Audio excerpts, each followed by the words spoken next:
अब वो सिलेंडर्स जब स्थानीय को नहीं मिल रहे तो वहाँ क्या मिलेंगे ये समझ नहीं आ रहा। ना तो ऋषिकेश में, ना बीच में देवप्रयाग में, ब्यासी में, सब जगह होटल्स में अभी सिलेंडर ही नहीं है। जो थोड़ा बहुत चाय भी बना रहे हैं वो इंडक्शन पर बना के पिला रहे हैं। देहरादून में आप देख लीजिए ऑनलाइन हो रही है, लेकिन वो 25 दिन 45 दिन के बाद ही गैस बुकिंग हो पा रही है। पर्वतीय इलाकों में और बुरा हाल है। कपाट खुलने वाले हैं, कभी भी केदारनाथ के अभी डोलियाँ जाएंगी, तमाम चीज़ें होंगी।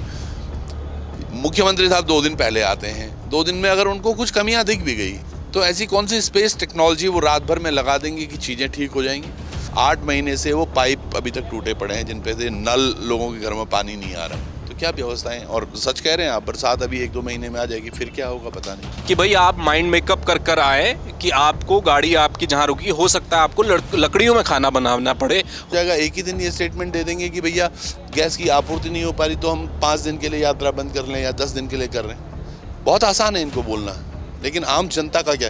तो भगवान भरोसे है, ये सरकार भरोसे तो बिल्कुल नहीं लग रही है यात्रा।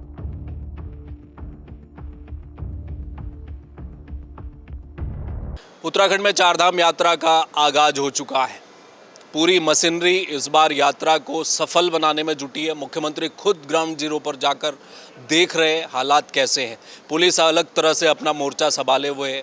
तमाम मंत्रियों की भी ड्यूटी लगाई गई है। बीजेपी के विधायक भी अलग अलग क्षेत्रों में जाकर यात्रा को लेकर प्रचार प्रसार भी कर रहे हैं और व्यवस्थाओं को देख भी रहे हैं। लेकिन साथ में कुछ ऐसी तस्वीरें भी सामने आ रही हैं जिनको देखकर लग रहा है कि इस बार चारधाम यात्रा शुरू तो हुई, लेकिन मुश्किलें बहुत आने वाली हैं। सड़क बंद हैं, कई जगहों पर दिक्कतें आने वाली हैं।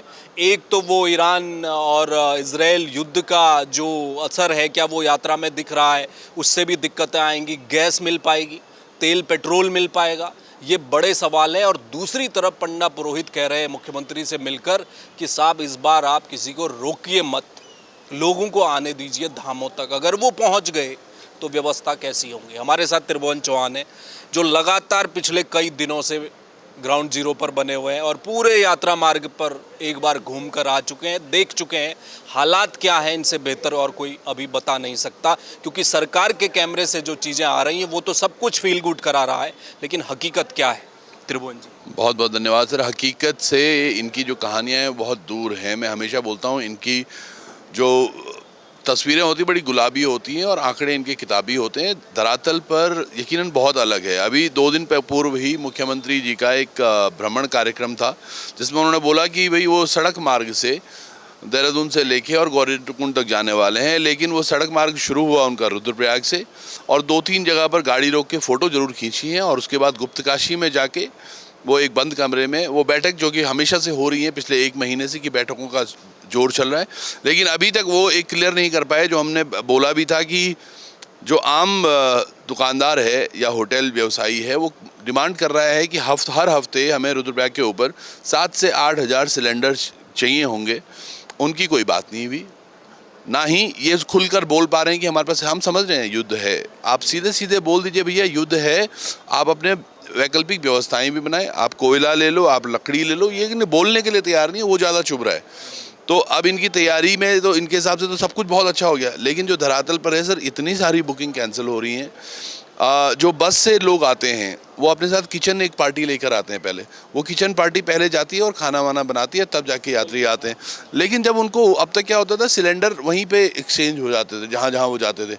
अब वो सिलेंडर जब स्थानीय को नहीं मिल रहे तो वहाँ क्या मिलेंगे ये समझ नहीं आ रहा है और बड़ा एक असमंजस में है व्यापारी भी और आम जनता भी कि किस तरह से ये हो पाएगा। तो भगवान भरोसे है, ये सरकार भरोसे तो बिल्कुल नहीं लग रही है यात्रा। आपको क्या लग रहा है, युद्ध का असर है? गैस की किल्लत तो है, अब सरकार नहीं कह रही है उस तरीके से। देहरादून में आप देख लीजिए ऑनलाइन हो रही है, लेकिन वो 25 दिन 45 दिन के बाद ही गैस बुकिंग हो पा रही है। पर्वतीय इलाकों में और बुरा हाल है। यात्रा चलेगी, इस वजह से यात्री कम आएंगे, ये आप कह रहे हैं? मैं क्या चाह रहा था पहले दिन से ही कि मुख्यमंत्री धामी ये एडवर्टीजमेंट पे तो खर्चा कर रहे हैं। जैसे मैं कल एक रेलवे स्टेशन का पर कोई लगा हुआ एडवर्टीजमेंट देख रहा था, मोदी जी और धामी जी का एक पोस्टर है, बड़ा अच्छा 3-4 जगह लगा हुआ है, लेकिन वहीं पर नीचे एक युवा दिखा रहे थे कि पानी नहीं है जिसमें, कम से कम पानी की व्यवस्था कर दे। वो देहरादून का ही रेलवे स्टेशन था या हरिद्वार का। मैं ये बोल रहा हूँ आप एडवर्टीजमेंट इस तरह से लगाइए कि भैया हमें पता है कि गैस की किल्लत है, लेकिन जब आप यहाँ आएंगे तो हम हर व्यक्ति को हर गाड़ी को 50 लीटर जैरकिन में दे देंगे ताकि आप अपने साथ स्टोव लेकर जो आए हैं आप स्टोव लाइए, अगर गैस का इशू है तो स्टोव लेकर आइए। हमने प्रॉपर ईंधन या लकड़ी की व्यवस्थाएं अलग अलग होटल्स पर कर दी हैं। आप सर समझिएगा, आप ऋषिकेश से ऊपर की तरफ जाएंगे ना, तो ऋषिकेश में ना बीच में, देवप्रयाग में, ब्यासी में, सब जगह होटल्स में अभी सिलेंडर ही नहीं है। कल मैं वापस आ रहा था तो मैंने देखा जो थोड़ा बहुत चाय भी बना रहे हैं वो इंडक्शन पर बना के पिला रहे हैं, और अगर लाइट चलेगी तो वो इंडक्शन भी नहीं जलेगा। तो ये बहुत सारी बातें होने वाली हैं। अभी गुजरात में काफ़ी जगह सिलेंडर नहीं मिल रहा है। जो मैक्सिमम लोग आते हैं चारधाम यात्रा पर वो गुजरात की तरफ से आते हैं। जब उनको लग रहा है कि उनके घर में सिलेंडर की व्यवस्था नहीं है तो वो यहाँ क्या आके करेंगे, तो ये एक असमंजस हो सकता है यात्रियों की तरफ से भी और लोगों की। मैं इसमें यही चाहता हूँ कि धामी जी स्वतः आगे आएँ, एक बड़ा मैसेज देशव्यापी दें कि भैया हमने सारी व्यवस्थाएँ की हुई हैं और आप थोड़ा हमारा सामंजस्य बनाएं और किसी को कोई दिक्कत नहीं होगी, तो मेरे ख्याल से फिर दिक्कत नहीं होने वाली। लेकिन खाली हवा में नहीं होनी चाहिए बातें। ये क्या सड़कों की स्थिति क्या है? क्या जो भी है कम आए ज़्यादा आए वो तो सब भविष्य के गर्त में है कि वहाँ से कितने लोग आ पाएंगे, अगर आएंगे, क्योंकि चारधाम यात्रा है, लोग पहुँच ही जाते हैं, डे बाई डे वाले बहुत लोग आते हैं, उनके लिए व्यवस्था हो पाएगी? पैदल मार्ग यमुनोत्री केदारनाथ के क्या हाल है और गंगोत्री बद्रीनाथ की तरफ सड़कों के क्या हाल है? सब कुछ ठीक है? काश होता। सड़कें मुझे लगता है कि हर बार के वही हाल हैं। मैं अब बड़ा एनएच पर भी लेकर एक प्रश्न है मेरा। 2013-14 के बाद ये सड़कें कटनी शुरू हो गई थी चौड़ीकरण, और मुझे लगता है 14, 15, 16 तक ये काम चलता रहा, तो 16-17 में ये हैंड ओवर भी हो गया था। अभी 2026 चल रहा है, 8-9 साल हो गए हैं उस सड़क को उसी ब्लैक पेंट पर चलते हुए। वो सड़कें उधड़ चुकी हैं, उनमें केवल पट्टियाँ बिछाई जा रही हैं, जगह जगह गड्ढे भरान का काम किया जा रहा है। बट अगर देखा जाए रियलिटी में तो उनको वापस से अब डामरीकरण करने की आवश्यकता थी, जो शायद 6 महीने पूर्व कर देना चाहिए था। मुख्यमंत्री का आज आप देखो, कल कपाट खुलने वाले हैं, कभी भी केदारनाथ के, अभी डोलियां जाएंगी, तमाम चीज़ें होंगी। मुख्यमंत्री साहब 2 दिन पहले आते हैं, 2 दिन में अगर उनको कुछ कमियां दिख भी गई तो ऐसी कौन सी स्पेस टेक्नोलॉजी वो रात भर में लगा देंगे कि चीज़ें ठीक हो जाएंगी? या तो आप आते, ये 1 महीने पहले भ्रमण कार्य करते, फिर इंस्ट्रक्शंस देते और उसके बाद अब जायज़ा लेने वापस आते।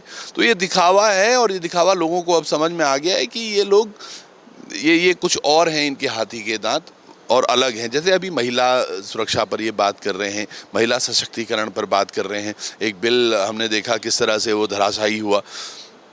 आप वाकई महिलाओं की चिंता करते हैं तो अंकिता भंडारी पर अभी तक धामी जी 28 बार यहाँ आ चुके हैं, और मोदी जी 28 बार आ चुके हैं। कभी आपने सुना है अंकिता बहन के लिए उन्होंने एक स्टेटमेंट दिया हो? या चाहे वो, मैं हाथरस पे नहीं जाता, मैं उत्तराखंड की बात कर रहा हूँ, मैं तमाम उन मुद्दों पर आज हमारी महिलाएं, मैं केदार घाटी की बात करूँ या देवप्रयाग में, या फिर हमारे कुछ साथी बागेश्वर की तरफ हैं, वो लोग धरने पर बैठे हुए हैं, माताएं धरने पर बैठी हुई हैं। मातृशक्ति का कहना है कि शराब को बंद करो, लेकिन धामी जी तो बोलते हैं हम 55 और दुकानें खोलने वाले हैं। तो कौन सी महिला सशक्तिकरण की ये बात कर रहे हैं? खोल दिए है ना, वही मैं बोल रहा हूँ। तो ये किस तरह की सशक्तिकरण है, किस तरह का ये चीज़ करना चाह रहे हैं और कौन सा मैसेज ये देना चाहते हैं, वो समझ से परे है। क्योंकि इनको दिखावा कुछ और है कि हम ऐसा कर रहे हैं, लेकिन आम जनता के बीच कुछ और है। ये आप ये कह रहे हैं कि सरकार अगर गैस की, पेट्रोल डीजल की कोई भी किल्लत है जो कि महसूस अगर सरकार कर रही है, तो आप कह रहे हैं कि आप श्रद्धालुओं को बता दें कि भाई आप माइंड मेकअप कर आए कि आपको गाड़ी आपकी जहाँ रुकी, हो सकता है आपको लकड़ियों में खाना बनाना पड़े, हो सकता है केरोसिन स्टोव का यूज करना पड़े। वो क्लैरिटी नहीं दी है सरकार ने, आप ये कह रहे हैं? वो लोकल्स को भी नहीं दी है, आप समझो ना। मैं बोल रहा हूँ, चलिए एट द अदर एंड पे आप वो मत करो, पर लोकल्स को तो बोल दो कि भाई लोग, आप कम से कम भाई 8-10 क्विंटल अपने यहाँ लकड़ी रखो, आप कुछ कोयले 1-2 क्विंटल रखो, आप अपने पास बड़े वाले जो डीजल से चलने वाले पेट्रोमैक्स हैं या जो पुराने स्टोव्स हैं उनको रखो, हम आपको मुहैया कराएंगे डीजल। बताना तो चाहिए ना। अब आम जनता, मैंने तो कई जगह जहाँ जहाँ भी मैं भ्रमण कर रहा हूँ, मैं सभी होटल के जो हमारे व्यवसायी हैं, मैं उनको बोल रहा हूँ भाई साहब मिट्टी की भट्टी बनाना शुरू कर दो, जैसे राजस्थान जयपुर में होता है। वो दिखेगा भी, थोड़ा कल्चरल भी दिखेगा, लेकिन आपका काम भी चल जाएगा। वो चीज़ें बताने की आवश्यकता है, इसमें छुपाने वाली बात नहीं है। वो धामी जी ने या मोदी जी ने नहीं किया है युद्ध, समझ है ना। अब जो हो रहा है उसको आप एक्सेप्ट तो करो कि यार बस हमारे पास नहीं है, और अगर नहीं होता, आप समझिए आज पूरी घाटी में, रुद्रप्रयाग जिले का, ये डीओ का ऑफिशियल वो स्टेटमेंट है कि 3060 कनेक्शन है हमारे पास कमर्शियल सिलेंडरों के, और खपत में बता रहा हूँ आपको हफ्ते भर में 7 से 8 हज़ार सिलेंडर की है। केदार घाटी की बात कर रहे हैं आप? जी, ये पहले क्या हुआ है ना, पहले कभी इन्होंने बुक्स देखी नहीं है। आपको सिलेंडर चाहिए, आप ले जाओ ले जाओ, एक एक आदमी के पास 10-10, 12-12 सिलेंडर, बट किताबें इन्होंने कभी दी नहीं। और अब ये आम आदमी पर जो आरोप लगा रहे हैं कि आपके पास ये मैसेज नहीं आ रहा, आपका केवाईसी नहीं हुआ, आपका ये नहीं हुआ, तो जानबूझ के थोपा जा रहा है। आरोप ये होना चाहिए इनके पास सिलेंडर नहीं है जिसकी आपूर्ति करने नहीं कर पा रहे हैं, तो जनता पर ये आरोप मढ़ दे रहे हैं।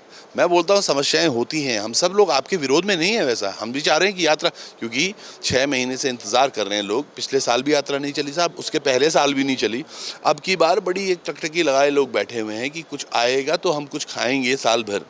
अगर उसमें भी कुछ 19-20 गड़बड़ी, इनको तो बहुत आसान हो जाएगा, एक ही दिन ये स्टेटमेंट दे देंगे कि भैया गैस की आपूर्ति नहीं हो पा रही तो हम 5 दिन के लिए यात्रा बंद कर लें या 10 दिन के लिए कर रहे हैं। बहुत आसान है इनको बोलना, लेकिन आम जनता का क्या है? इसलिए मैं बोल रहा हूँ वो पैरेलली व्यवस्थाएं इनको देखनी चाहिए, बनानी चाहिए, और आम जनता को जागरूक करना चाहिए कि अपनी व्यवस्थाएं बनाएं साहब, हम आपके साथ खड़े हैं। इतना भी बहुत होगा बोलना, पर ये बोलना ही नहीं चाह रहे, वो दुख है।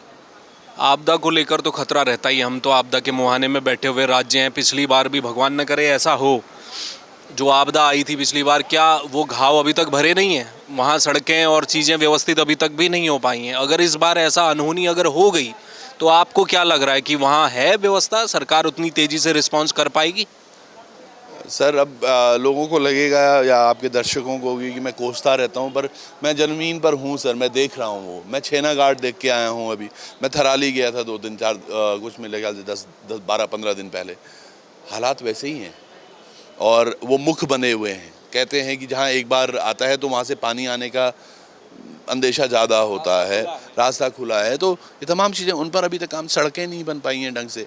अभी मतलब छेना घाट ये मान के चलो 8 महीने बाद वहाँ पहली बार अब बस गई है, जब उस पर भी बहुत हल्ला हमने किया कि भाई बस तक का रूट आप नहीं बना पाए हो। वो पूरी अव्यवस्थाएं वैसी होंगी। 1250 करोड़ रुपए की घोषणा केंद्र सरकार ने की।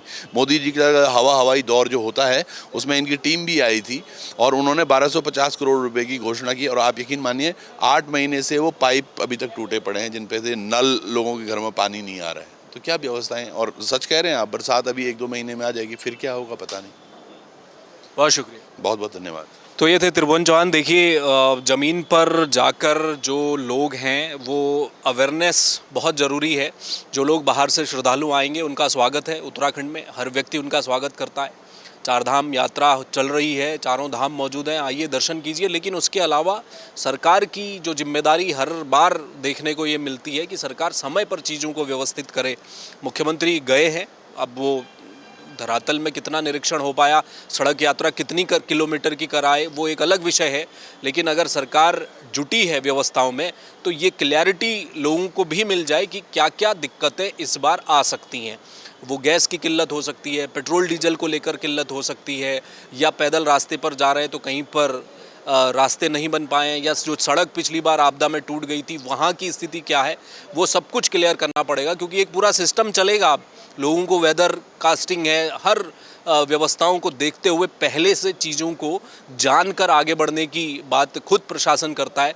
तो इस चीज़ को लेकर एहतियात बरतने की बहुत ज़रूरत है। लेकिन ग्राउंड जीरो पर हर बार की तरह 4 धाम यात्रा शुरू होने से पहले जिस तरह की बातें सामने आती हैं कि व्यवस्थाएं अभी उस तरह से फुल प्रूफ नज़र नहीं आ रही हैं, त्रिभुवन चौहान कह रहे हैं कि इस बार भी मामला ढुलमुल सा नज़र आ रहा है। कैमरामैन मयूर उपाध्याय के साथ हेमंत, जय भारत टीवी। आप देख रहे हैं जय भारत टीवी।